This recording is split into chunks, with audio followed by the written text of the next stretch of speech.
السلام علیکم ورحمۃ اللہ وبرکاتہ۔ ناظرین محترم، میں حافظ زمان رضوی آپ کی خدمت میں ایک نئے ویڈیو کے ساتھ حاضر ہوں۔ ناظرین محترم، ابھی آپ کے سامنے ایک بہت ہی بڑی بریکنگ نیوز رکھنے والا ہوں علامہ سعد حسین رضوی صاحب کی رہائی کے حوالہ سے۔ یقیناً جب آپ یہ خبر سنیں گے تو آپ بھی ایک بار ضرور خوش ہوں گے۔ ناظرین محترم، آپ کو بتاتا چلا جاؤں، تحریک لبیک پاکستان کے جو وکیل ہیں ایڈوکیٹ محمد رضوان واگا صاحب، ان کی طرف سے ہمیں یہ پیغام ملا ہے، ابھی آپ اسکرین پر بھی دیکھیں گے۔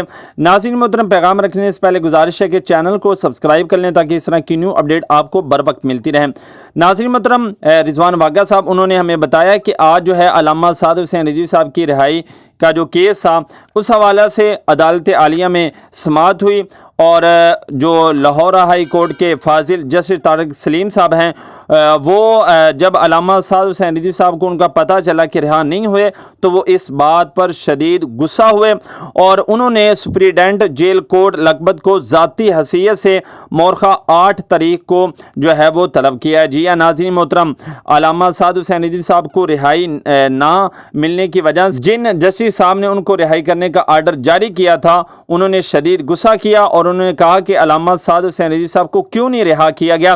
اس پر سپریڈنٹ جیل کوڈ لکھپت کو ذاتی طور پر انہوں نے بلایا ہے، اور اس بات سے واضح پتہ چل رہا ہے کہ انشاءاللہ علامہ سعد حسین رضوی صاحب جو ہیں وہ بہت جلد ہمارے درمیان ہوں گے۔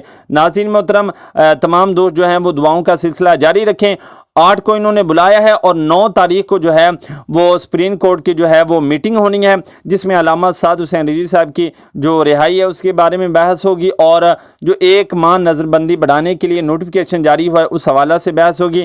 انشاءاللہ نتائج جو ہیں وہ اچھے آئیں گے، ہمارے سامنے ذرائع نے ہمیں بتایا ہے۔ تو تمام دعاؤں کا سلسلہ جاری رکھیں۔ ملتے ہیں ایک نئے ویڈیو کے ساتھ، تب تک کے لیے اللہ حافظ۔